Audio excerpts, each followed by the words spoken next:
Officially, we start in this moment. I'm very glad to chair this session, since fossil fuel are so important, despite the fact that all the rest of the conference is dedicated to other subjects,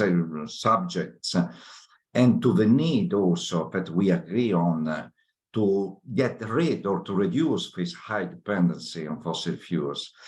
I'm getting older, unfortunately. I'm almost elderly. I'm over 60. I started over 35 years ago to work, and I began to work on energy in 1983. For next year will be 40 years. I began with a thesis at the university on the oil market, and ever since then I've been constantly each morning faced with debate, discussion, and attempts to reduce this huge dependency on fossil fuels. So these fossil fuels are extremely important, are going to be important also in the future for good or less good reasons. Therefore, this session is going to be extremely important. I look forward to hear from you, panelists, your presentation, your speeches, and this picture is in Italian. I didn't foresee to give just to let you see this one. It depicts this constant growth on the energy demand, additional energy demand in the future, and this importance of fossil fuels, crude oil, coal, and natural gas. We in Europe are desperate now for the shortage of natural gas that is a fossil fuel. So the first speaker is, at least according to our program, is Feng of the China University of Petroleum. I'm very glad that in China there is still a university with title Petroleum, because in Europe, in Italy at least, despite being having important oil companies, we do not dare to call them Petroleum University. So I'm very glad that you still have and you will have also in the future a Petroleum University. And the title of your presentation is Research on Carbon Peak Path of Petroleum and Petrochemical Industry from the perspective of different responsibilities. Okay, thanks a lot. The floor is yours. I stop my presentation. Your mic is off. And please go ahead, Feng. You have to open your microphone. Okay. I will share. Yes, we can hear you. If you want to share your presentation. Yes. Everyone can see it? Yes, we can see it. It is fine. Okay. Good afternoon, everyone. It's my great honor. It's my great honor to participate in this conference. I'm Feng. I'm a doctoral student in China University of Petroleum, Beijing. My major is management science and engineering. My main research strengths are low carbon, green development, and the realization path of double carbon. The topic of my paper today is research on carbon peak path of petroleum and petrochemical industry from the perspective of different responsibility. Today my remarks will discuss the following four aspects. First, sorry, you have to speak slower, please, because we cannot hear you very well due to probably the line is not particularly good. But before, please go a little bit slower. Okay, I will slower. Question formula. Theoretical analysis and research. Hypothesis, empirical results, and analysis. conclusions and policy implications. First, about the question formula. The macro context of climate change and economic globalization. Since the reform and opening up, China has continued to deepen from the reform of its economic system and adhere to spirit of opening the outside world, and has continuously participated in the manufacture and other aspects of the global value chain. This has promoted China's economic growth, while enhancing the efficiency of global resource allocation and further widening the boundary of production possibilities. However, along with the vertical extension of global value chain and the continued refinement of industry division of labor, coupled with the fact that China has been in downstream of global value chain in manufacture and mainly involved in process trade. The development process has pollution problem. Some portion of energy generator serious environmental pollution problems, along with the surge in carbon emissions in particular prominent. How to effectively promote the low carbon development of China's industry in context of climate change and economic globalization has become of the current issue to be addressed. First, Brexit research progress compendium. The petroleum and the petrochemical industry is not only the foundation and the pillar of national economic, but also the key feature to promote the realization of double carbon goal. But part of its special industry style, the stable development and the promotion of peak has become the main keynote of realization process of the double carbon goal. The promises of responsibility, reasonable meeting the energy demand for steady economic development. What will the emission trade of petroleum and petrochemical industry in the future? Is there any difference in the peak path and different accounting standard? Second, theoretical analysis and research hypothesis. According to the different those plans by participants in economic activities, the main body of economic activities are divided into producer, consumer, and suppliers, which respectively correspond to the three nodes of economic cycle. Ms. Feng, excuse me, do you have headphones to try, because we cannot hear you very well? You mean you can't understand very well? Yes, we cannot hear you very well.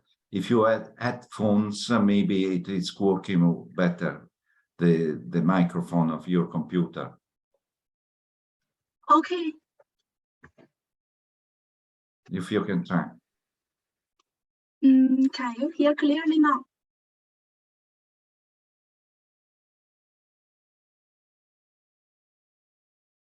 Can you hear clear now?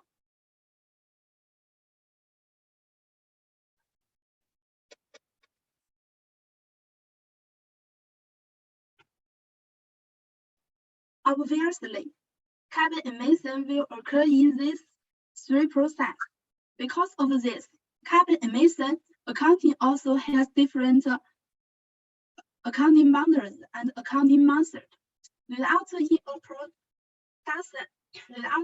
production responsibility perspective, carbon emissions are calculated from perspective of consumer responsibility and the perspective of income earning responsibility. Production carbon emission refer to the direct carbon emission generated in the products of service process of country or a region, which are territorial carbon emission, and the responsibility for carbon emission is by the producer. Consumption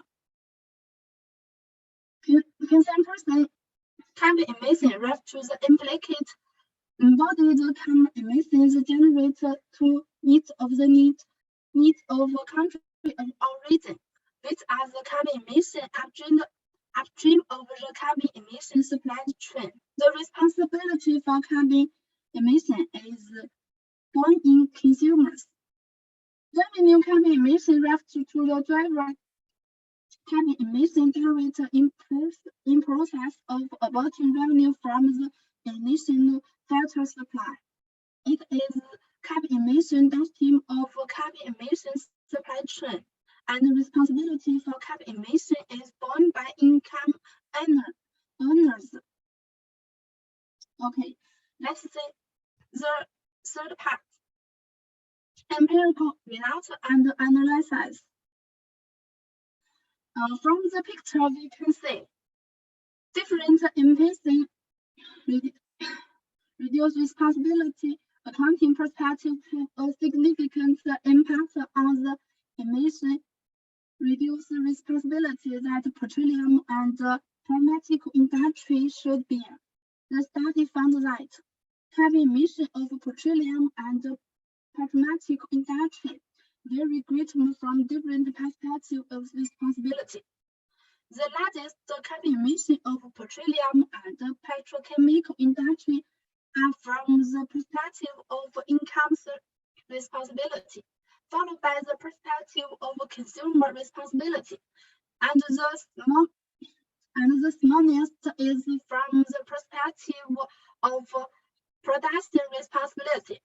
From the perspective of producer responsibility, the carbon emission of the petroleum and petroleum industry increased from 223 million tons in 2022 and 22 to 523 million tons in 2015 and decreased to 431 million tons in 2017. From the perspective of consumer responsibility, the carbon emission of petroleum and petrochemical industry increased from 704 million tons in 2022 to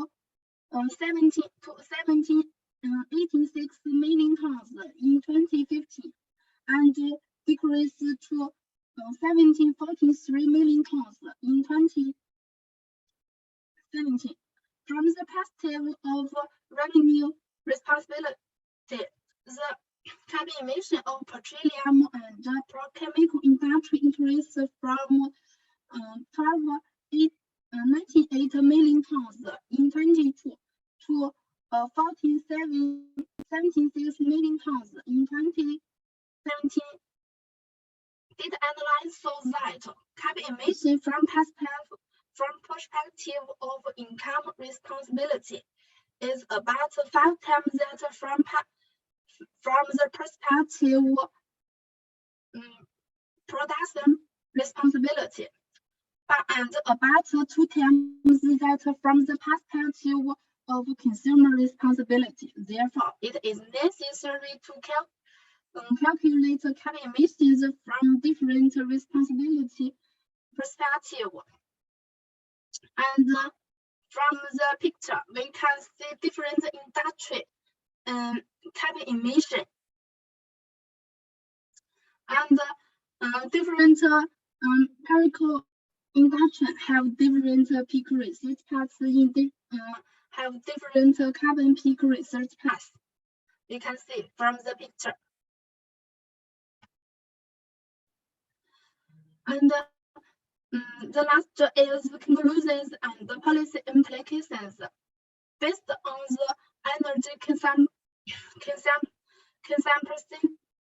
of petroleum and petrochemical industry from 1902 to 2017, and the relevant date of import-output label, the people conclude that carbon emission of petroleum and petrochemical industry from the perspective of production responsibility, consumer responsibility, and revenue responsibility, and uses Monte Carlo simulation model and EP synergy analyzes the method of simulate to predict the carbon path of petroleum and petrochemical industry and different responsibility perspective. The main conclusion as follows. First, the carbon emission of petroleum and petrochemical industry from different responsibility perspectives are quite different. The carbon emission of petroleum and petrochemical industry from the perspective of revenue responsibility are largest, followed by the perspective of consumer responsibility, and the smallest is the perspective of production responsibility.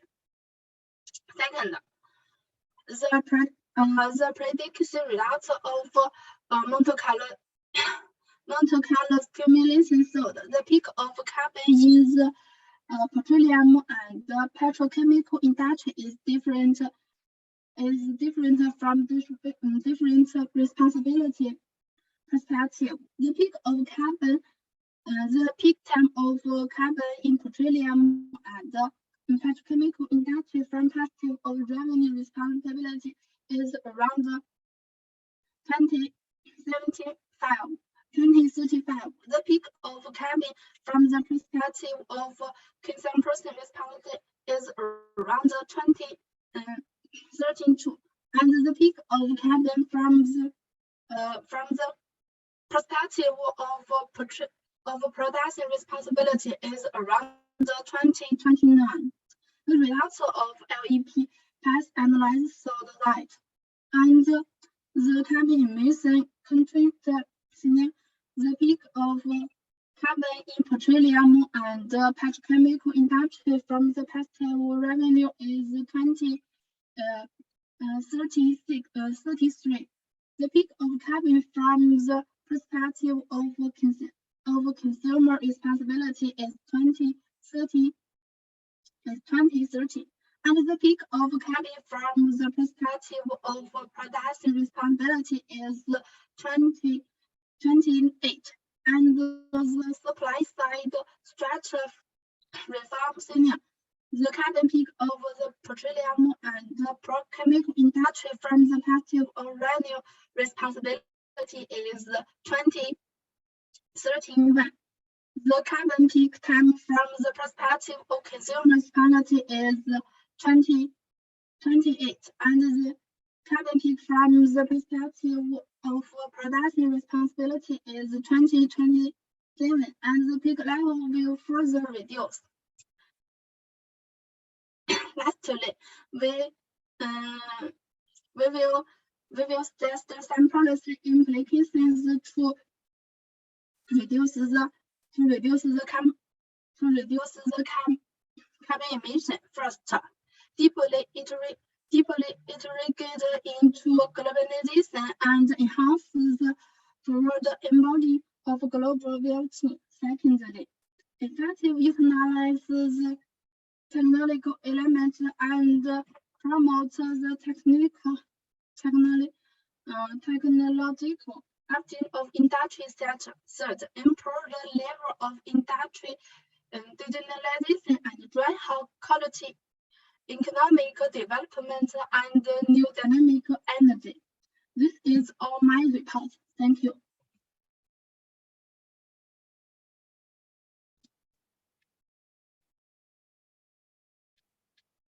Thank you, Feng.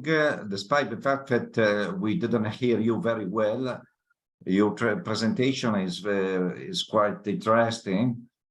Also because you're touching one of the main questions concerning climate change, CO2 emission, and the responsibility of CO2 emissions, in the sense that the consumers of products that have been produced with electricity, produced with coal, should be considered more responsible, not just the producers. So definitively this approach will get momentum in the next few years, even months. Also because here in Europe, just yesterday has been approved a regulation concerning the kind of taxation on CO2 imports, and since Europe wants to tax products that have been produced with a high level of CO2 emissions. So it is going to affect also the petrochemical industry. So it is very interesting, your presentation. I have also a question that I'm going to read. And the question is coming from C.G. Meng, and I'm reading it. What are the reasons for the different time and path of carbon peak from different perspectives? Please, Feng, can you answer it? Okay, thank you. Speak slowly because we cannot hear you very well. Okay, I'm sorry. Due to different carbon emission responsibilities from different perspectives, the carbon emissions are different. So the influence factors are different, lead to the different paths and terms. Can you clear it? Yes, it is clear. Okay, thank you. Okay, so thanks, Feng, for your presentation. And I understand from it that for China, of course, I'm not, and it is interesting, I'm not surprised that responsibility of CO2 emission is going to be a key issue in the next future. Next panelist is, according to the program, is Marc Gronwald. Is it in German, Gronwald, or in English? It is German, yes. Okay. Gronwald, yes. Gronwald, sehr gut. Ich wisse ein wenig Deutsch. Oh, das ist schön. Ja, und dann es ist genau. Now, one great pool, the title of the presentation, one great pool, but with varying depth, dynamic efficiency of global crude oil markets. I'm very interesting, Marc, because as I introduced this session, I told you I was involved in at the very beginning in the oil market efficiency, doing research on oil futures markets of the international petroleum exchange that happened to be the most important energy exchange along with NYMEX and Chicago Mercantile Exchange. So I'm very, very interested in hearing your presentation. Please, the floor is yours. Okay, so thank you very much for the nice introduction. Okay, indeed, yes, this I hope you can hear me well. So this paper is indeed about oil market efficiency. So this is with two co-authors, Kingsley, who is also here with me at the International Business School in Suzhou, and then there's Samia Wadoud, who is currently at University of Essex. So she's on the job market. So if someone is looking for a very good empirical energy economist, so let me know. I just wanted to mention this at this point. Okay, it's the title of the paper is One Great Pool, but with varying depth. So what we are doing in this paper, okay, we're actually doing two things. So we look into oil market integration on the one hand side. And I'm starting with this famous quote from Adelman from 1984, which says that, well, the world oil market, like the world ocean, is one great pool. And just to illustrate, so I guess most of you will be familiar with this literature, but just to mention briefly what type of analysis is done in this literature. A recent publication by Plante and Strickler, they look into oil price differentials, so between different oil price series from all these different regional markets and from these different qualities of crude oil. And then after calculating these simple differentials between, say, two series, they use standard time series techniques, structural break tests, and measures of variation. And then they find that there are fewer structural breaks in oil price differentials, and there's also smaller variation. And this confirms this view that the oil market is either integrated or is getting more integrated. And then another recent paper by Bravo-Caro et al. So they use a fractional co-integration approach. And then just briefly, one of the key findings is that the WTI Brent market is, as they put it, strongly globalized. So also just to give you an idea of where this research is published. So this first paper, Plante and Strickler, is in the Energy Journal, and the second paper is in Energy Economics.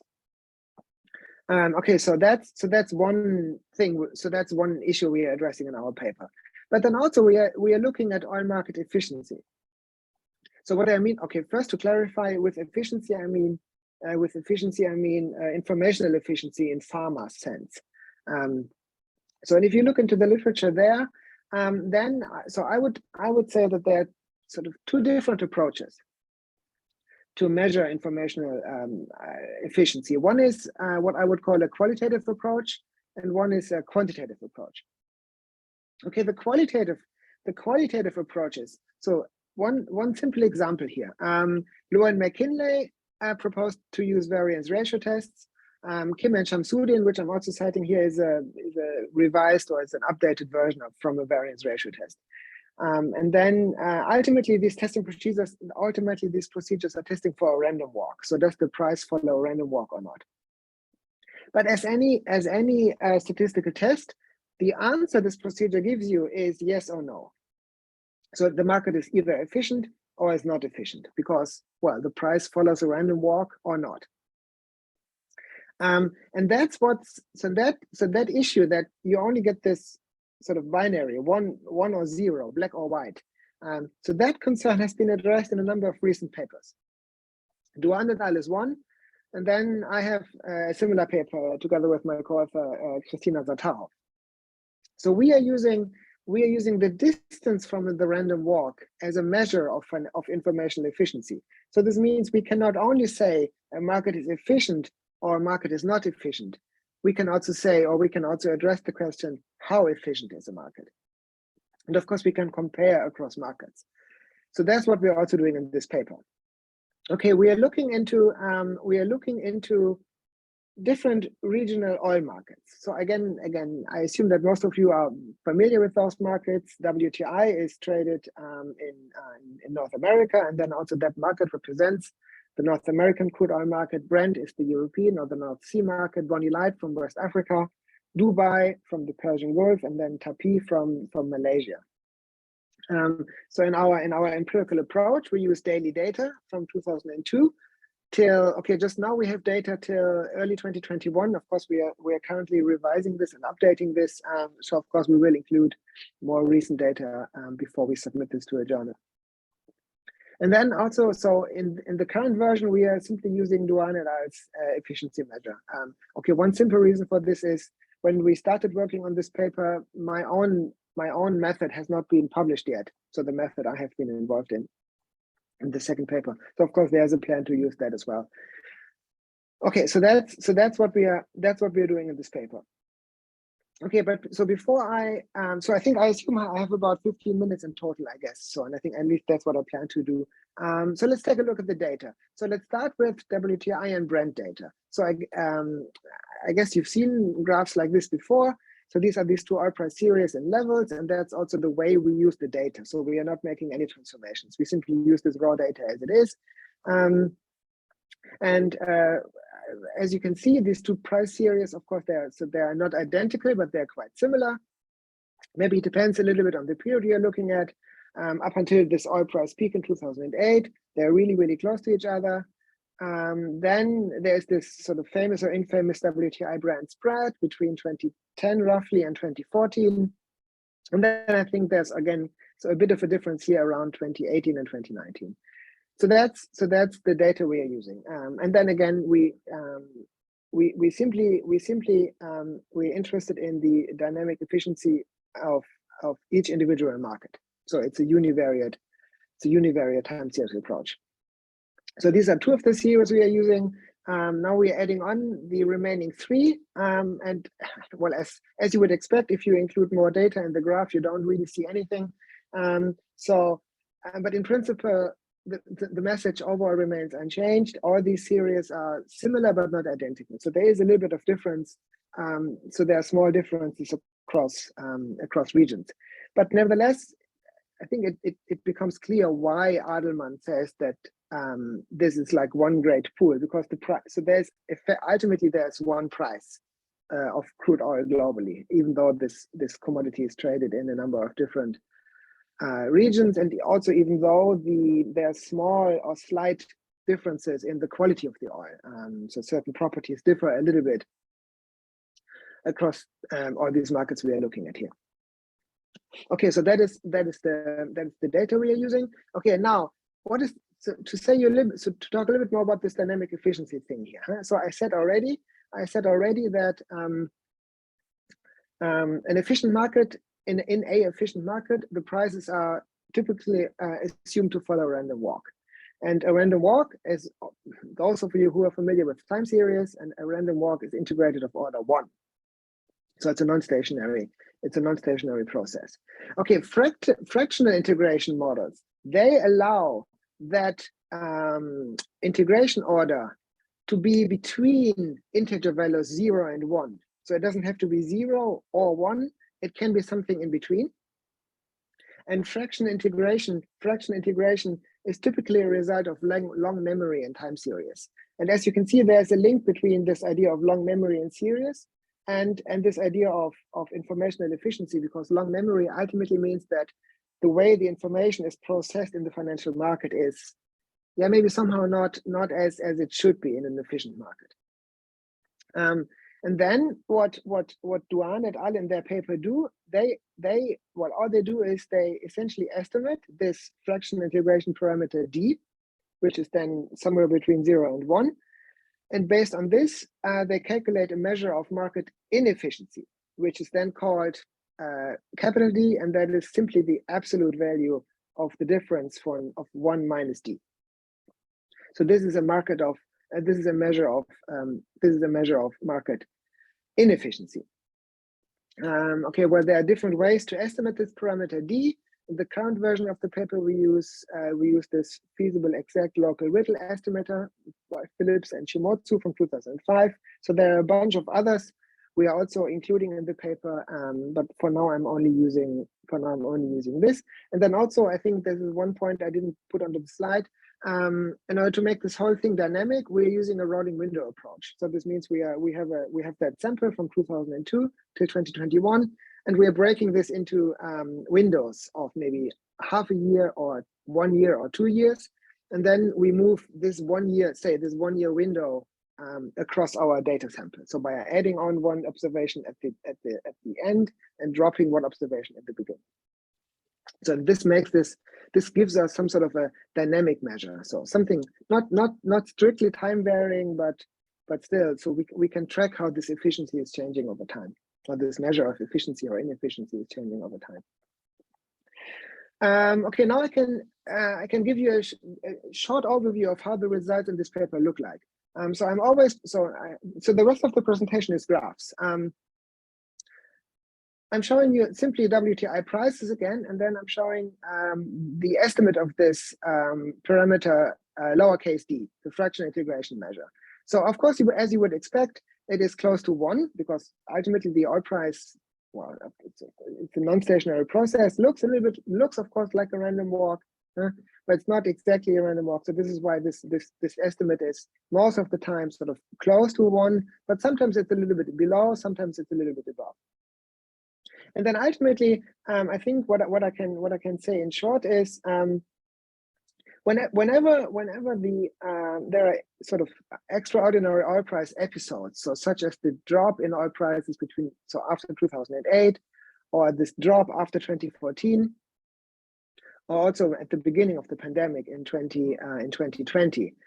So whenever the oil price is doing something, and let's call it something extreme, even though it's fundamentally explained, but from a statistical perspective, it looks quite extraordinary that the price is going down that much. So whenever this is happening, our fraction integration estimate is deviating more from 1, and it's also showing a different pattern. So here we can see this. I think here we have a 2-year window, by the way, and then also it goes up. It goes up from around 0.9 to 1.1 in this 2014 period here. Okay, if we then just express then that same measure I just calculated or I just estimated in terms of this inefficiency measure, so 1 minus D and then the absolute value of this, so we can basically see that also the inefficiency of this market is also changing over time. Most of the time it is quite close to 0, but sometimes it simply deviates. And by the way, I think this analysis not only helps us maybe understanding oil markets, but I think we are actually also critically evaluating the method Duan et al. Are proposing in their paper. Because as I said before, whenever the oil price is doing something extreme or something interesting, then we see also idiosyncratic measures here in our inefficiency measure. So I think to some extent we are also evaluating the method itself. Okay, so that's in principle how the results in this paper look like. And as I said, we have a number of oil prices. What I just showed you is WTI. Now I'm comparing inefficiency of WTI and Brent, and here you can see that indeed, so there are differences in the degree of inefficiency between these two markets, even though both markets are quite mature and probably the most relevant regional crude oil markets. So there are differences in this inefficiency measure, and I think the most striking difference is in 2020 and onwards, when Brent is for some reason found to be much less efficient than WTI. Okay, if we look at some of these the remaining markets, just a few examples here. Bonny Light and then also Bonny Light inefficiency. Well, in short, it's ultimately the same. Most of the time, the market is found to be efficient or close to efficiency. But then again, there are these idiosyncratic periods where the inefficiency measure is getting larger. And here we are comparing the inefficiency of Bonny Light and Tapiz. So also here we see these differences. And then again, if we put everything together as before, well, unfortunately we don't really see a lot, but we still see that, for instance, here 2009, so after the oil price drop during the financial crisis, there is clearly a difference in the inefficiency across these markets, and then also most recently. But then in principle, we see these small differences in inefficiency over time. Okay, I think that's more or less what I wanted to say. So to conclude, so I guess we agree with this notion that the world oil market, like the world ocean, is one great pool. Well, but the depth varies. Huh? So maybe you shouldn't jump into this pool without checking how deep it is before.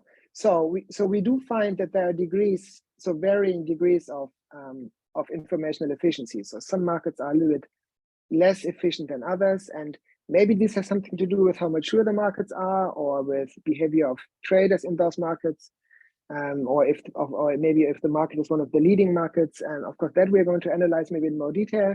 But that's what I have. That's what I have now, and I'm very happy that I've been given the chance to present this at this workshop.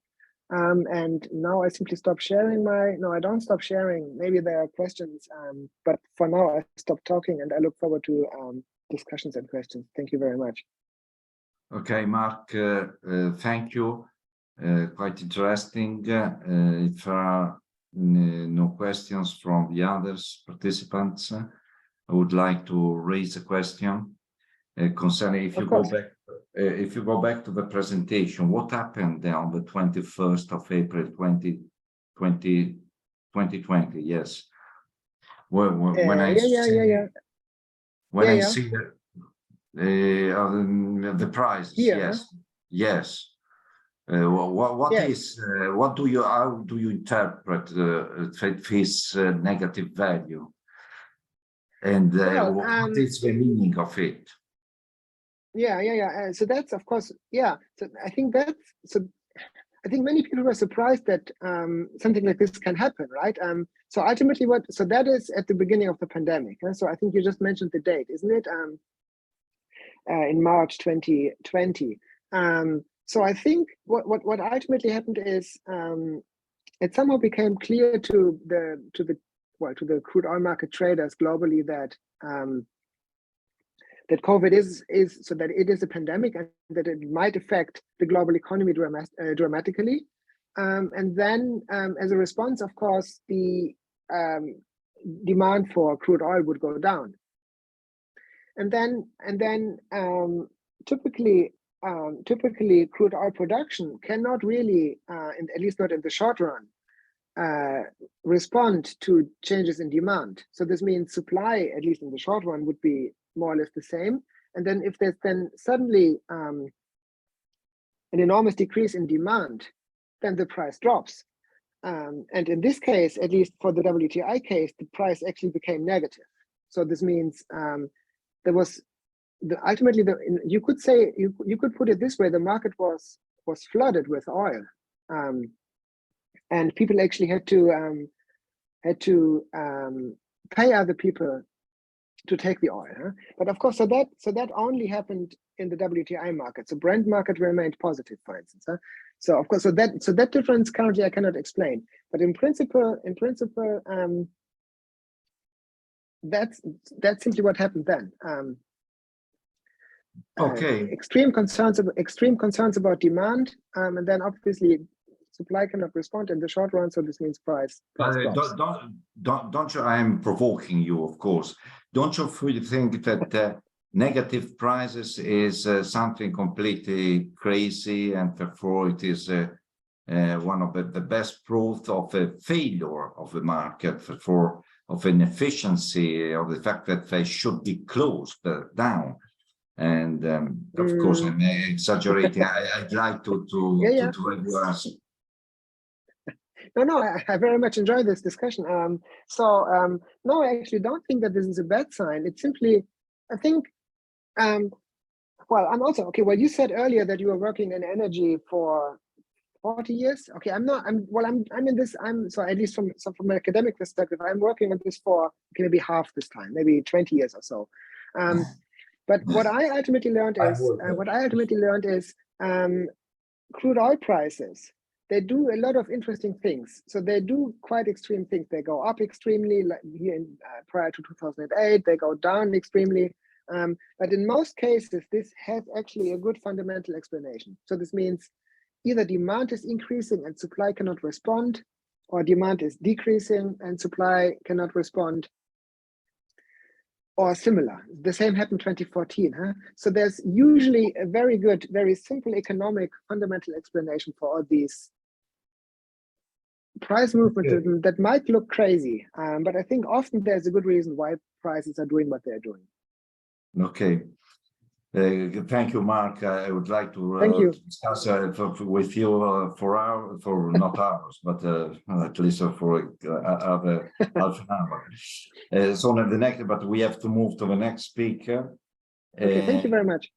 You're welcome. Very interesting, Marc. Now the next speaker, according to the program, is Robin Argueyrolles, University of Basel, Switzerland.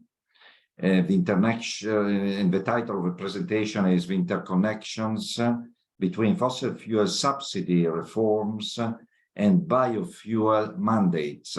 So subsidy reforms, fuel subsidy reforms, it is a very interesting subject concerning the relationship between rich and non-rich energy consuming countries. So I'm very interested to hear from you. Robin, please, the floor is yours.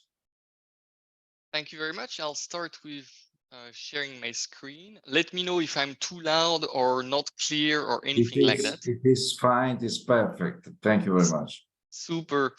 So you already introduced the topic. That's great. I must say that I might have miscalculated a little bit the time I would need for the presentation. I might have packed a little bit too many results in my presentation. So I will try to reduce the time. I keep you under control on it. Super. Thank you very much, David.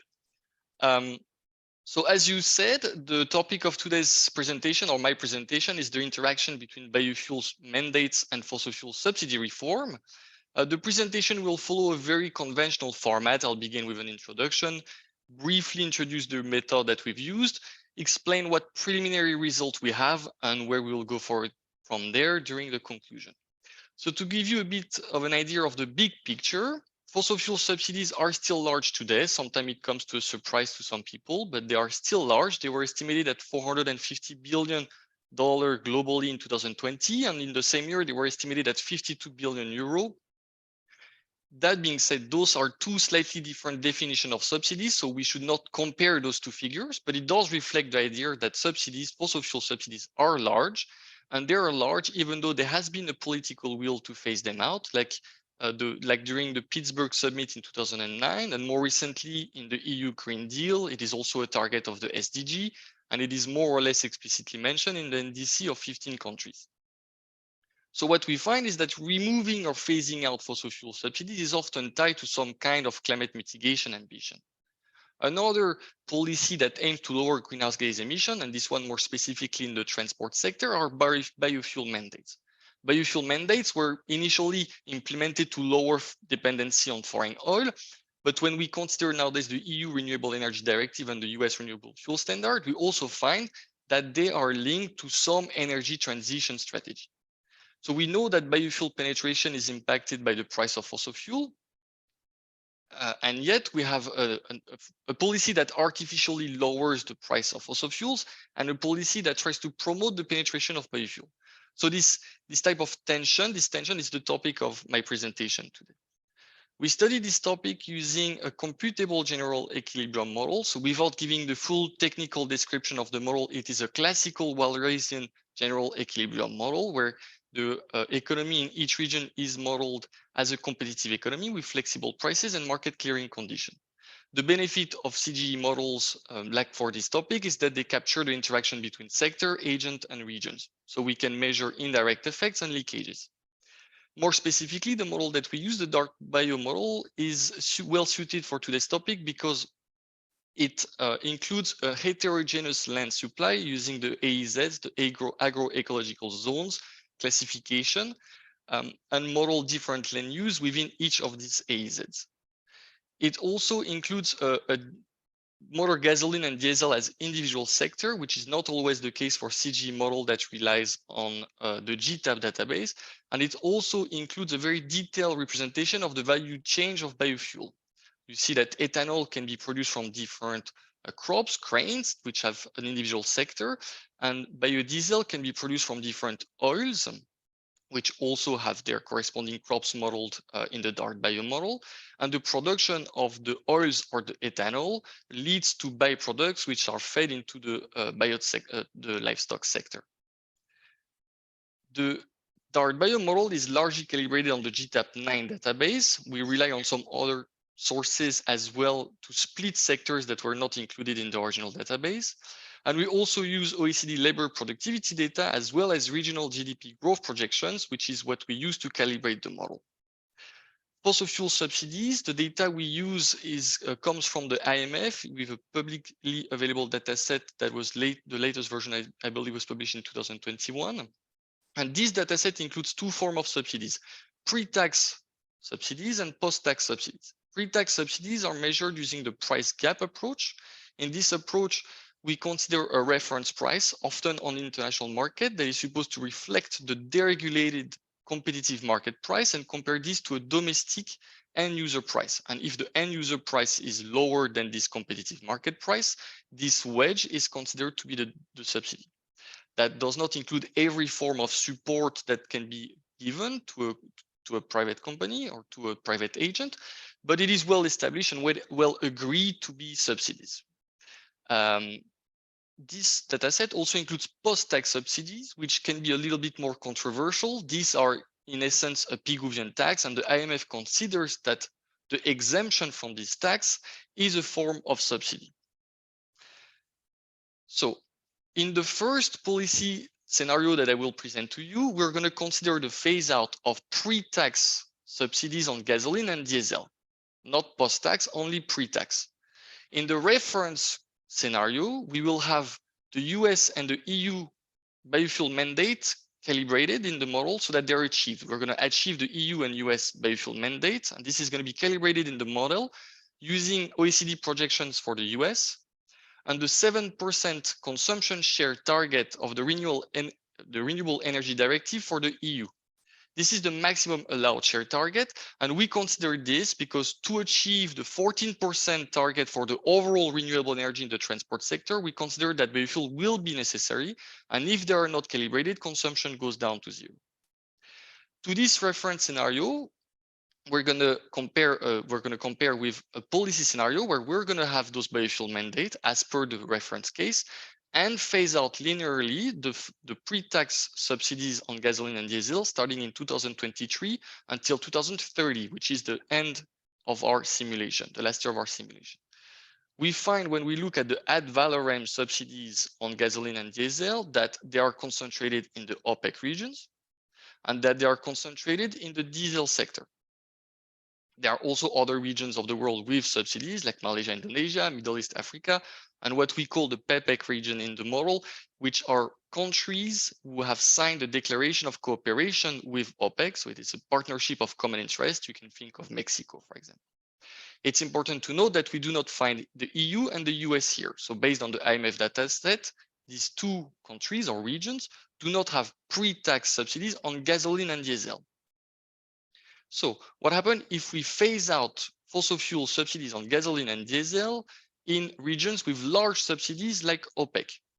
By the end of our policy run, we find that prices have gone up and consumption has gone down, right? Prices have gone up, consumption has gone down. We find that in diesel, the impact is larger, and that is simply because the subsidies on diesel are larger.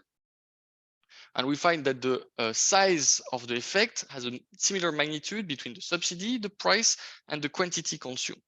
We find that the consumption change is slightly smaller for intermediate consumption, and that is the result of the modeling of the DART biomodel, where there is slightly less substitution possibilities on the production side.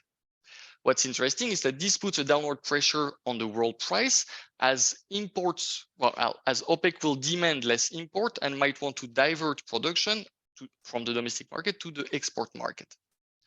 What's interesting is that this also leads to a competitive effect within regions with subsidies, depending on the relative size of those subsidies. In our simulation, the rest of Asia, which has a smaller subsidies relative to everyone else, less than 1%, finds its consumption increase because its import price has decreased relatively more than its subsidies has been, as the size of its subsidy, right? The import price has dropped more than the subsidy it has phased out.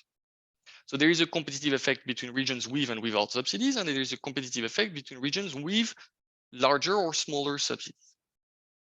If we consider the EU and the US now, we see for the EU that at the end of our policy run in 2030, the price of gasoline has dropped, and this is a direct result of the import price being dropped, while consumption has increased. We see that this is also the case of the US for gasoline, but not for diesel, and this is due to a trade effect I will explain in 2 slides. What's interesting is that we see some substitution away from gasoline to diesel as a result of the reform in the rest of the world. Now, there is this leakage. Other regions which did not phase out fossil fuel subsidies tend to increase consumption, but this is still less than the drop where the subsidy was phased out. So that overall, globally, we find that gasoline consumption drops by 0.6% and diesel consumption by 4%. So there is leakage, but this is only a partial leakage, and the rate is measured at about 13% in our simulation. If we consider other energy commodities, in the fossil fuel subsidy regions, which are regions who phased out the fossil fuel subsidies, we find, as we mentioned, that the diesel and gasoline consumption drop, and that the consumption of crude oil drops as well, as this is the main input in the production of gasoline and diesel. And consumption of crude oil increase in the rest of the world who did not phase out fossil fuel subsidies, as its import price has gone down. We find, if we look at electricity, that there is a small drop in the regions who phased out the fossil fuel subsidies, because there specifically, diesel is sometimes used to produce electricity. So the price of production for electricity has gone up. And finally, we see a second order effect on the oil sector, which in our model is the rest of petroleum and coal product, which is mainly produced from crude oil. And as the price of crude oil has gone down because its demand in gasoline and diesel has gone down, the price of the production of oil has gone down, and therefore we have an increase in consumption. And if we were to consider the greenhouse gas emission impact of phasing out gasoline and diesel fossil fuels, it would be important to consider this. This is a rather ugly slide. I'm sorry about that. It's too many numbers. I mentioned earlier that the consumption of diesel in the US has dropped. And this is, here I'm going to try to explain to you why in the clearest possible way I can. But what you find on this top table here is the export from OPEC in the reference scenario. On the right is the change in the exports from OPEC following the phase out. What we find, if we consider gasoline and diesel export from OPEC, is that while they export the rest of the world, they do also export to other regions with subsidies. It is not an insignificant share of their exports of these commodities. However, most of their export for sure is crude oil, which goes to the rest of the world. What we find is that when we phase out the subsidy, other regions with subsidies demand less gasoline and diesel, and therefore exports from OPEC goes down to these regions, while crude oil exports to the rest of the world increases. Now, if we consider the imports from US and the imports from the EU, we see in the EU that gasoline and diesel is mostly imported from regions without any subsidies, at least in our data set. Whereas in the US, that is true for gasoline, but not for diesel. The US imports some diesel, more than from the rest of the world, from regions with fossil fuel subsidies. And these regions, because of where they export most of their diesel, has gone up. As a result, the import price of diesel in the US has gone up, unlike for the EU. So it's not only important to know where the subsidy is, who has a subsidy, and how large that subsidy is. It is important to understand where do our imports come from, and where do the exports from those regions go to as well. Now let's finally look at biofuels after this talk on fossil fuels. So what happened when we phase out the diesel and gasoline fossil fuel subsidies? Well, in regions where the subsidies were implemented like OPEC, consumption of biofuel goes up. That makes sense. Price of fossil fuels has gone up, consumption has gone down. We have now substitution away from them to their alternative, biofuels.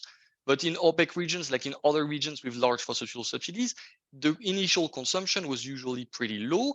And as a result, while this is a significant increase or a large increase in percent, it is not a very large increase in value.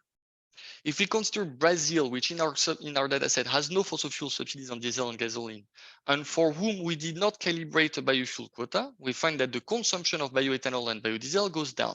And that is because it is now relatively cheaper to import and to produce diesel and gasoline as a result of those trade effects that we've mentioned. In the EU and the US, because the way we calibrated our quota, our biofuel mandate, is to achieve a certain consumption share target. We phase out the fossil fuel, we had increase in consumption of gasoline and diesel. As a result, we must increase the consumption of biodiesel and bioethanol to achieve the same targets. Not for biodiesel in the US, as we know, the consumption of diesel in the US has gone down, right? So that means that to achieve a certain consumption share target of biofuel consumption in the EU and the US, the government support to those fuels must increase in response to the rest of the world phasing out their fossil fuel subsidies. We find that in the EU regions, this is stronger in biodiesel, as the impact there is larger on diesel. And it is stronger for bioethanol in the US, as this is where the larger effect is for that region. For the EU, that sums to an increase of about $1.6 billion to achieve the same target, which translate to about 2% increase in the total support provided by the government. And in the US, a total of about $3.9 billion, which is about a 2.7 increase in total money spent. We can contrast that with the money that the government did not have to spend by phasing out fossil fuel subsidies in the rest of the world, which we simulate to be about $83 billion globally in 2030, so at the end of our phase out, and of about $483 billion over the whole phase out period, 2023-2030. I have another scenario that I was planning to maybe mention, but I think I would go way over time if I did, but maybe very briefly, we also began to look at what would happen if we phased out the Pigouvian tax, with the post-tax subsidies of the IMF, by considering that biofuels would also need to be taxed on their emissions, and the minimum intensity reduction of carbon for biofuels in the EU to be accounted for the target of the directive is 35%. So we assumed that the tax on the biofuels would be 65% of the one on fossil fuels.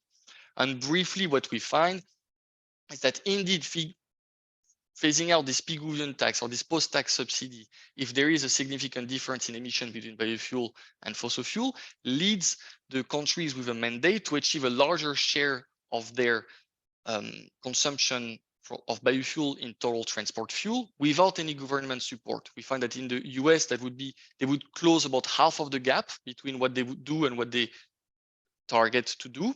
And in the EU, that would lead to a small increase, but not a very large one.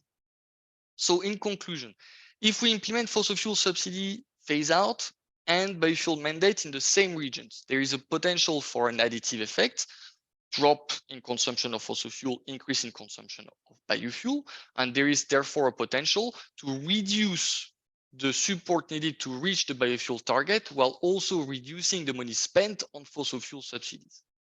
If, however, those two policies are implemented in two different regions, which are connected via international markets, they can lead to tension, and the support needed to reach a biofuel target in one region can increase as a result of the rest of the world phasing out their fossil fuel subsidies.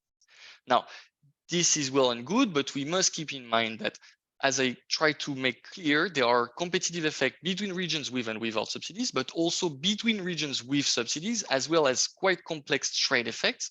And as a result, single country focus analysis that look at a reform may misinterpret some of the impact on surrounding energy commodities. And there is as a result of the strong leakage between energy sector and different regions of the world. And if we were to consider greenhouse gas emission, that, for example, would be very important to include the oil sector, at least considering the sectors we have in our model. So just one last slide. This is only preliminary results. In the coming weeks, we will calibrate global biofuel quotas instead of just the EU and the US, and we plan to do it until 2022 instead of 2030 to allow for more flexibility. And we will redesign the phase-out scenario based on these biofuel quotas, this new biofuel mandate, so that the phase-out only occurs where there is a biofuel mandate. We cannot really expect OPEC to phase out their pre-tax consumption or their pre-tax subsidies. So that would make more sense. We will also improve the calibration of all energy commodities. Currently, I'm looking at crude oil, but all other commodities in the energy sector are important in this study, natural gas, for example, in the US. And in a future project, we plan to include greenhouse gas emissions so that this Pigouvian tax can be improved instead of using a proxy of that target from the policy. So thank you all very much for listening in. I hope that was somewhat useful, and I welcome any comments or questions. Okay, thank you, Robin. Quite interesting. You are just a few 1 minute, 2 minutes late for it is not a big issue. Just if there are no questions, I have one. when you said that for Europe, fossil fuel subsidies are estimated by WTO at 52 billion euros. But they are faced just for diesel and gasoline, I suppose, because we have maybe also other fossil fuel subsidies, or is it correct? Yeah, sorry, I mean, you're absolutely right. And that was not very clear in the slide. And that is because, you know, PowerPoint goes through many phases of changes. But so this 52 billion euro measured from the EC using a WTO definition is for all fossil fuels, electricity, natural gas, diesel, gasoline, and so on. And it is not using the price gap approach, which is the one I'm from the IMF, which is the one I'm using here. So they are including in their definition of subsidies more form of support than I am in my study. Okay, another brief one. Why natural gas subsidies are so important for the United States? You said twice that particularly for the United States in the future would be nice, interesting to consider natural gas. Also because in Europe, natural gas now is quite important for every reasons, but natural gas is a very important fuel for our energy balance. And I was just please clarify me why is it important for the United States? Yeah. So I mean, it's absolutely important for everyone. Don't get me wrong. So I think what I was trying to explain is the model uses currently 2011 a SAM from 2011, which we calibrate to 2030, and the change in natural gas production in the US derivates more from our baseline kind of no calibration run from the model than for Europe. And so it is important for me to better calibrate and replicate that trend for the US than for the EU because the difference is larger. And closing this gap impacts other energy commodities. And so it is important for me to include this calibration, better calibrate this commodity, especially there, but everywhere, so that the results are more accurate. Okay. Thank you, Robin, for your presentation and for touching this key issue for the next future concerning fossil fuels and energy policy that are subsidies. The final presentation is from Ricardo Raineri from the Pontificia Universidad Católica de Chile, of Chile.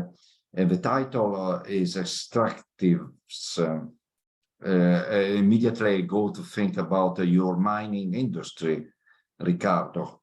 Challenges and opportunities for the South in the energy transition. The South, is it just a geographical South, or has it another meaning? Because I'm a little bit embarrassed when nowadays to talk about South among different countries. No, thank you, David. Thank you, David. Do you hear me well? Yes, fine. Oh, perfect. I will share the screen. Give me 1 second for that. Yeah. Are you seeing right now the screen? I hope that yes. Perfect. Perfect.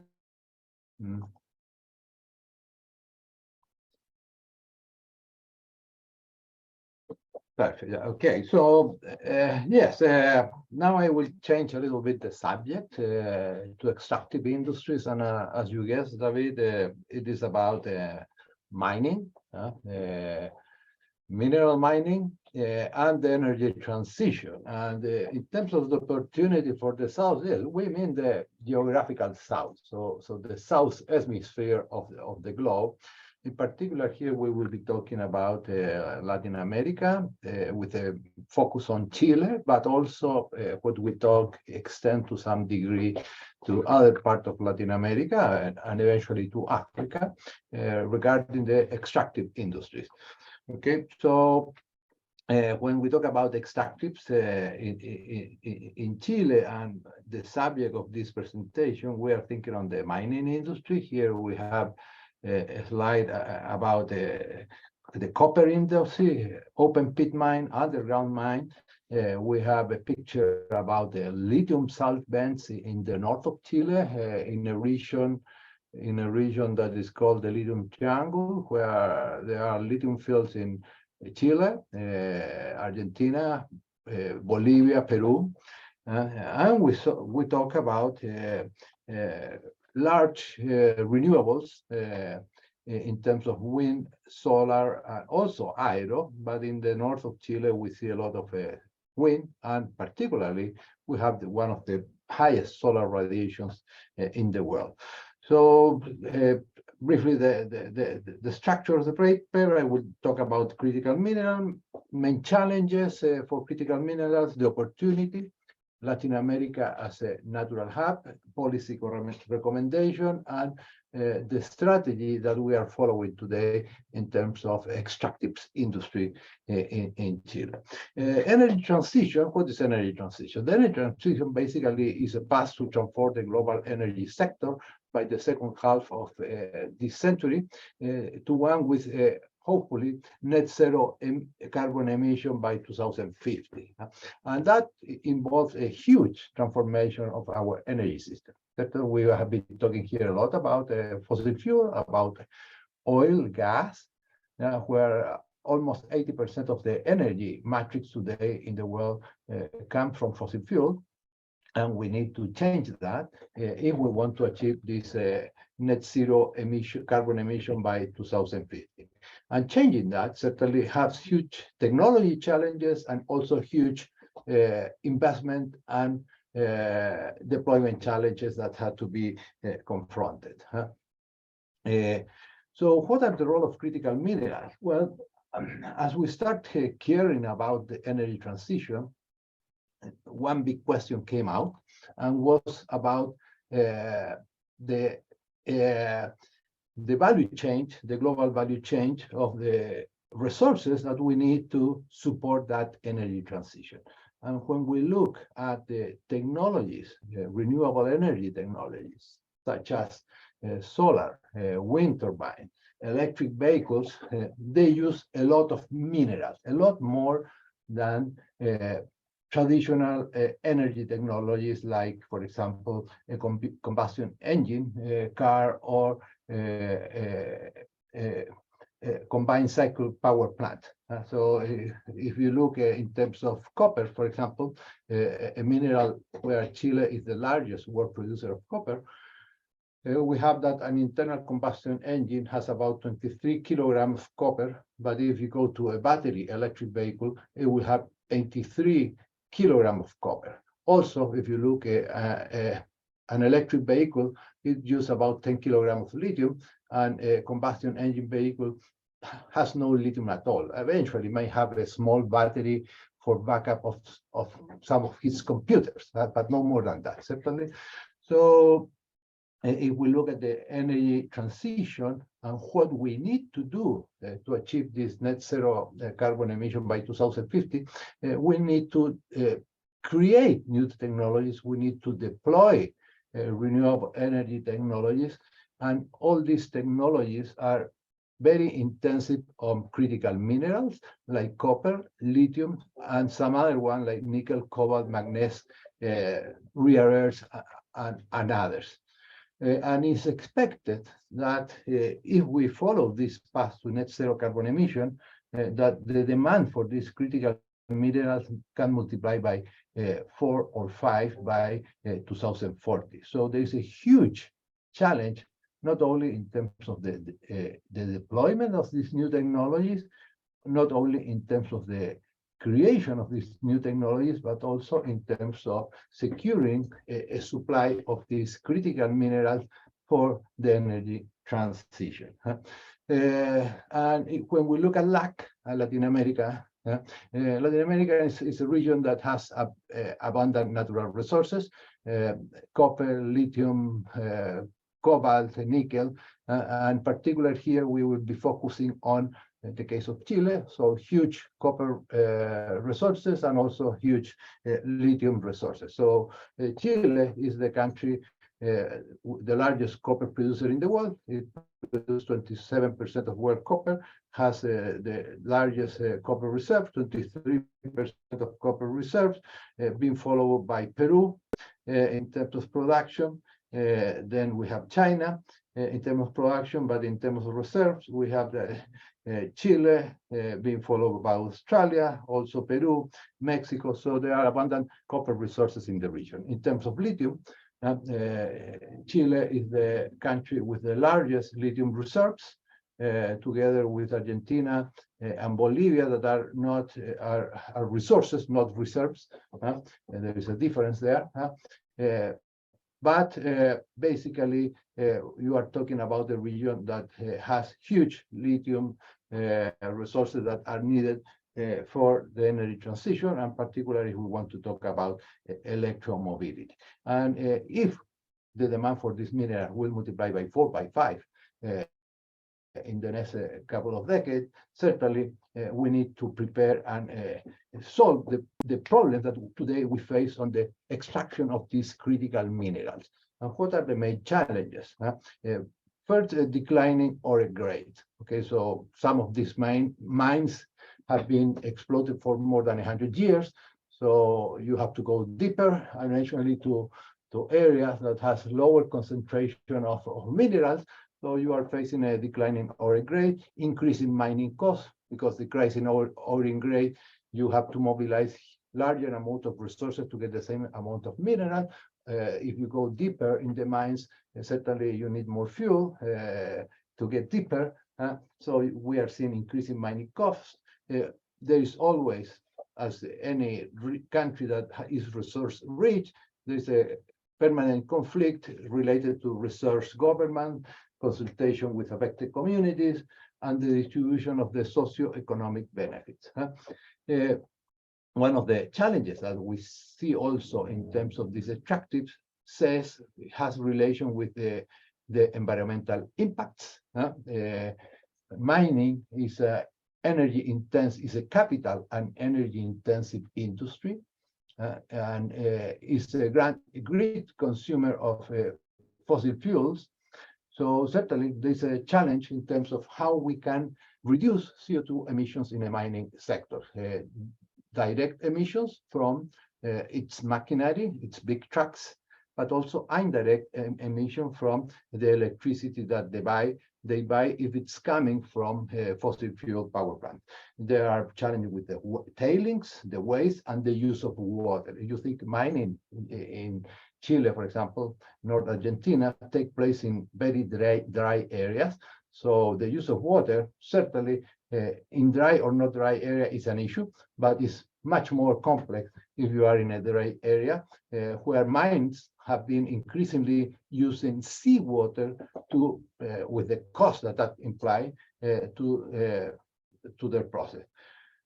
Also, if you look the south, Latin America, Chile, is a region that has an aspiration to increase the value added that they can get from their resources. Okay, so how we can improve the value of what we get, and how we enlarge the value we get from the minerals, but also how we can harness in a better way these abundant energy resources that we have, like solar and wind.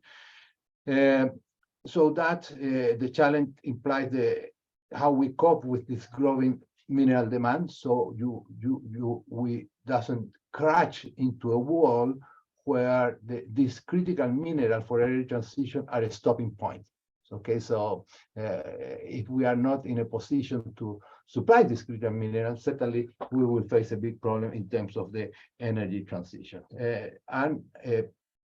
Traditional aspiration, this is related with job creation, education, innovation, and the lack of innovation in developing countries where that invest tiny amount of their GDP, 0.3% in Chile, for example, compared to 2%, 3% in more developed countries. A dream that is not coming true, certainly if we look what is happening in terms of export of natural resources from Latin America in the last 2 decades, they are increasingly exporting raw materials with very low value added regarding what they did in the past. Okay, so instead of increasing the value added of what we are exporting, we are increasingly exporting, for example, rocks and not copper cathodes. So there is a big challenge to change that, increasing the value added of what we do. Ricardo, sorry, what does it mean, ET, in the title of the previous line?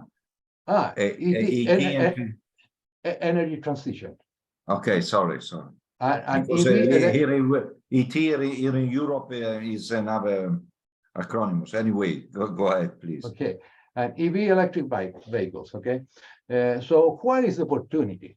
Where is the opportunity that we see here? Well, we see that the extractive industry is a starting point in the supply chain for much of the global energy transition. Extractives, mining, represent between 4 and 7% of global greenhouse emission, and it's seen as one of the hard to transform industries. So there are sectors of the economy that are more easy to transform to low CO2 emission, and mining is a sector that is seen as a hard to transform industry.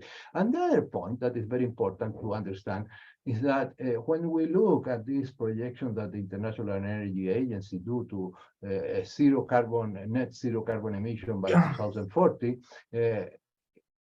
in their projections, about 1/3 and 1/2 of the CO2 emission reduction that they calculate depend on technologies that doesn't exist today. Okay, depend on technology that have to become mature and are not competitive and doesn't exist. Okay, so we see a big opportunity. Extractive, the starting point of the energy transition. We need to produce minerals in a more sustainable way, and there is an opportunity to create these new technologies. So what we see that Latin America, the north of Chile, as a natural lab. Is a natural lab to develop, scale, and produce these technologies, while at the same time allow us to produce minerals in a more sustainable way. So why it is a natural lab? Because if you go to the north of Chile, it's a huge hub of global mining companies. You have the best mining companies there. It's a huge hub of world renewable energy companies. So the main renewable energy companies, solar, wind, are installed there. Today, Chile has about 30% of its electricity coming from non-conventional renewables. So renewable solar, wind, without accounting, for example, for large hydropower plants. So 30% is already coming from there. We have abundant minerals, and it's a region with robust roads and port infrastructure, and a great business environment open to foreign direct investment in terms of helping to scale up production of these critical minerals that will be needed for the energy transition, but we have to do it right. Okay, so we have to reduce the problem that we are facing today in these extractive industries if we want to supply the technology. So the strategy, the role, what we are seeing, well, we see that mimicking what has been the role of the national lab in developing economies can help us solve the challenges, many of the challenges that we see on extractives, and also is an opportunity to increase the value added of the natural resources that we produce. For example, national labs, that the one that manage the US Department of Energy, or in France, Xi'an, in Germany, Fraunhofer, Spain, Tecnalia, Australia, Cicero, Japan, Riken. So the national labs, basically, what they do, they are the institution that develop technology. Ricardo, Ricardo, sorry, we have just 4 minutes left. Okay, we're okay. Okay. So the strategy is to create a mission-oriented science and innovation lab in an open platform model supported by strong international cooperation for local and regional capacity building, and to deliver the needed solution for the most pressing issues faced by the critical minerals, and also to harness the renewable energy resources of the region.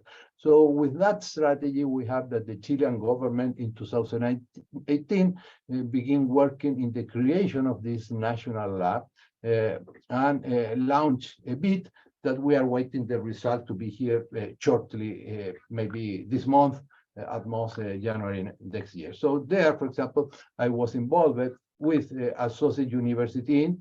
The partner in this paper with me is Adam Cohen, the president of Associate University, where we submitted a proposal that has an open platform with a clear overview of how we can create this national lab as an open platform to move the frontier and deliver technology solution for extractive industries taking advantage of the great natural resources, solar, wind, and mineral that exist in the region. So basically, this Clean Technology Institute, as requested by the Chilean government, has 3 areas of research: solar energy, sustainable mining, advanced materials, and lithium and other minerals, with 6, I would say, function: research and technology development, infrastructure and technology services, entrepreneurial innovation, technology transfer and IP, workforce development, human capital, and also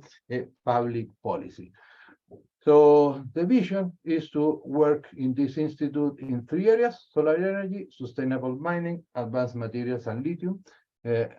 And the institute will focus in what we call TRL levels 4 to 8. So if you are aware with what are the TRL levels, in general, universities concentrate their work in TRL levels 1, 2, and 3 at most.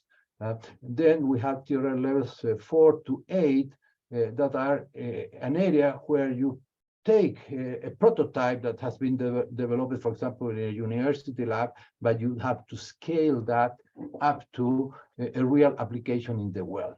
And that is very capital intensive. So you see many ideas that in general doesn't get through this path to reach level 8, level 9, because they don't manage well what is called the valley of death in the innovation ecosystem. So the idea of this institute is to build the gap of this valley of Ricardo, we have just 1 minute left. So the institute will have a budget where it combines a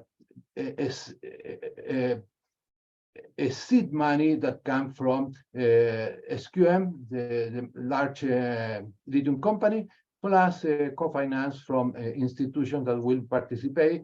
Here we have a big picture of what are the business model. I will not explain that. So my final comment is that Latin America has an excessive reliance on commodity export with increasing export that has not much value added, are basic minerals and agricultural products. So there is an abundant opportunity in this case to contribute to energy transition by harnessing greater value from the natural resources. And for that, we need to scale up the research and development innovation capabilities of the region that will help us to solve the problems that we see today on the extractives that, if they are not properly solved, can become a stopping point to the global supply chain of these critical minerals. Okay, so that's my presentation. Okay, thank you very much, Ricardo. Unfortunately, we do not have time for questions. I had several of them, but it has been very interesting, this panel. The first one, Feng gave a presentation of responsibility concerning CO2 emission, a problem that is already touched by China, by the Asian country, and that is so present now in Europe because we have decided to apply duties on CO2 imports. The second presentation was about energy efficiency of the crude oil market, and I was glad to hear that WTI and Brent are efficient market despite negative prices we saw briefly in the past. Subsidy reforms were presented by Robin Argueyrolles. Again, subsidies on fossil fuels are another issue that will be approached and discussed, that has already been for the last few years. We have also the target of bioenergy, that is another problem, conflicting. We didn't talk about conflicts with food, but it is another problem. And at the end, Ricardo talking a lot about extraction of minerals that are so important for the energy transition, for renewable energy. And again, very interesting to see how the problem of energy intensity in mineral production will be addressed.